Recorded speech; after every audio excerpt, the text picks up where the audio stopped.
What's going on, everybody? It's your boy Jay Rich, joined as always with my man Ray GQ. We are back for some NBA prop plays over on Prizepicks for Friday, December 23rd.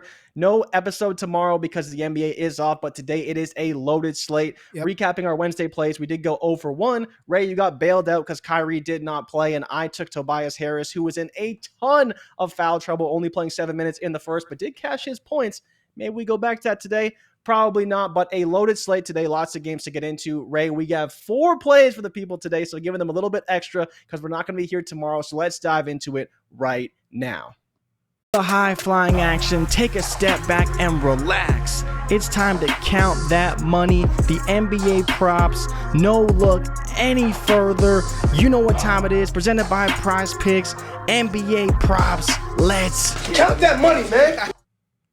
All right, Ray. So we're looking at the model right now. We got 4 plays for the people. I will kick it off with my number 1 play. Number 1 in the model is Julius Randle up against the Chicago Bulls tonight. The Chicago Bulls have been getting crushed by Julius Randle all season long. The rebounds and assists is my favorite play. The number 1 play is actually the rebounds, but it's plus money on the books, so I don't think we should take that one on Prizepicks. You're giving up a lot of expected value there. But the rebounds and assists are 14.5 on the books, minus 120. He's been averaging right around 16. The Bulls are 28th in the NBA at allowing rebounds and assists. So for me, this is a great play. You know, you talk about a guy who has averaged or had a minimum of 12 rebounds and 3 assists versus the Chicago Bulls in the past 4 games. He's hit 12 rebounds each of the last 4 games against the Chicago Bulls. And in the past 2 games, he's gone way over this number, I believe, getting 16 and 18. So you want him to get there with the rebounds. He'll get some assists as well. Like I mentioned, never had less than 12 or 3. So pretty much a baseline of right around 15 for Julius Randle. And over the past 5 games, he has been balling. You see the assists allowed. The Chicago Bulls are way up there. They allow a ton of threes, and maybe you want to target some Jalen Brunson threes. Not going to be on this episode, but it is a pretty good play as far as I'm concerned. But Julius Randle, over 14.5 rebounds and assists, Ray.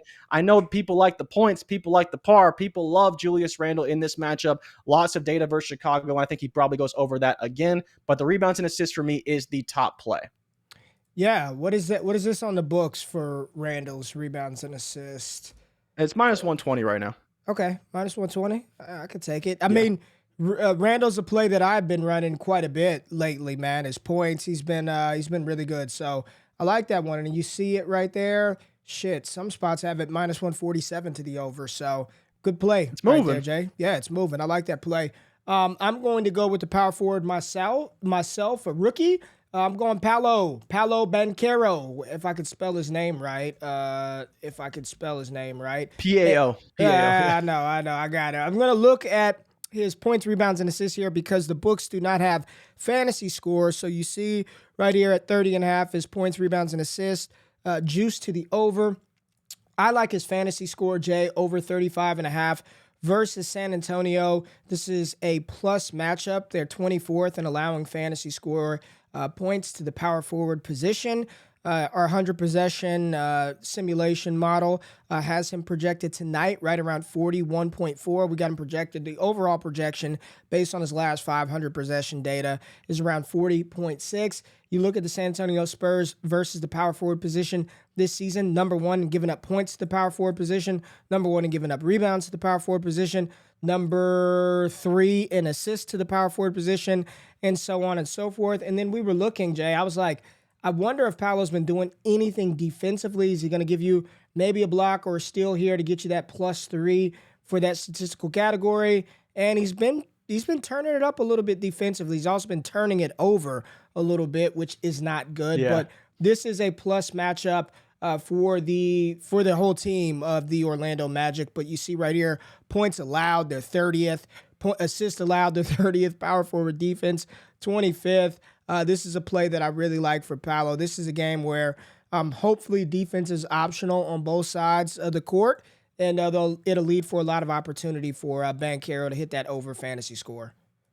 Yeah, you know, I'm with you 100%. Banchero has been a monster. And it's funny, you showed almost every chart of Paolo, but his best chart of all of them is actually his points and assists. He's hit that in 9 straight games, but the fantasy score is a great number. So you look at what Paolo's been doing, man. You see the assists have been there, but so have the turnovers, but I'm not as worried about that. The points have been there for Banchero, and the matchup is phenomenal. We know what he's going to do against San Antonio. We know San Antonio allows the most points in the league. They're one of the worst defenses. They're undermanned. They're undersized. They did get Jakob Poeltl back, but even even still, I think that Paolo's got a really good shot of going over in this one.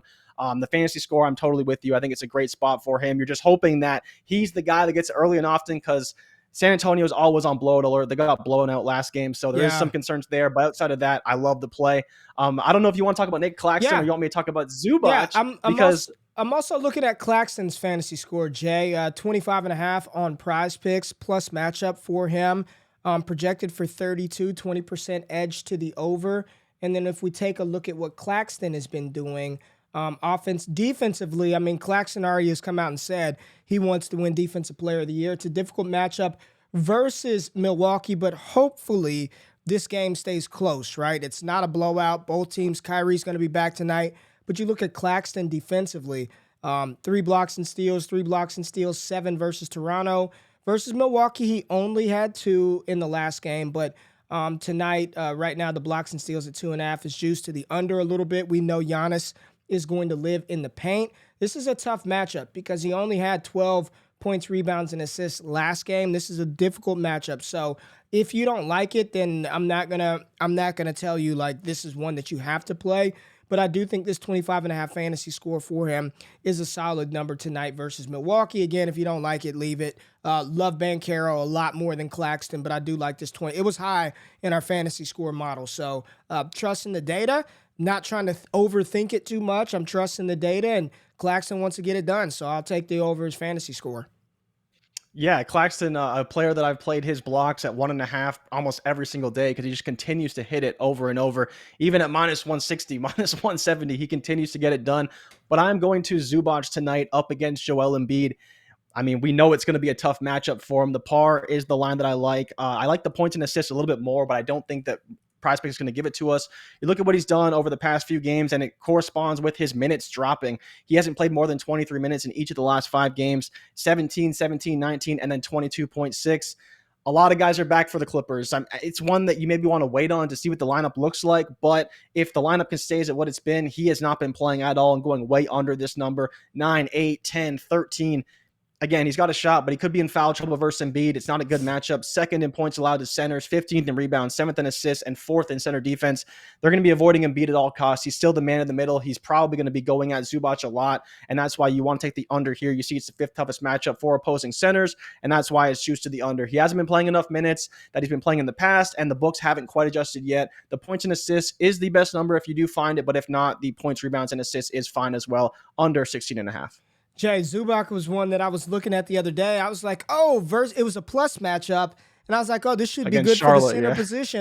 And then I went and looked. I was like, this dude isn't even playing, man. And sure as shit, he went under in that matchup. So I'm with you. I actually wanted to take an under on him as well. And I'll just throw it out there. If you don't like Claxton's over fantasy score, I think Ben Simmons under his fantasy score, you could sub those out. It's very low in the model for Ben Simmons and under on his fantasy score versus Milwaukee. But the 2 core plays, Julius Randle and Paolo Banchero. Randle over his rebounds and assists of 14.5. Banchero over his fantasy score of 35.5.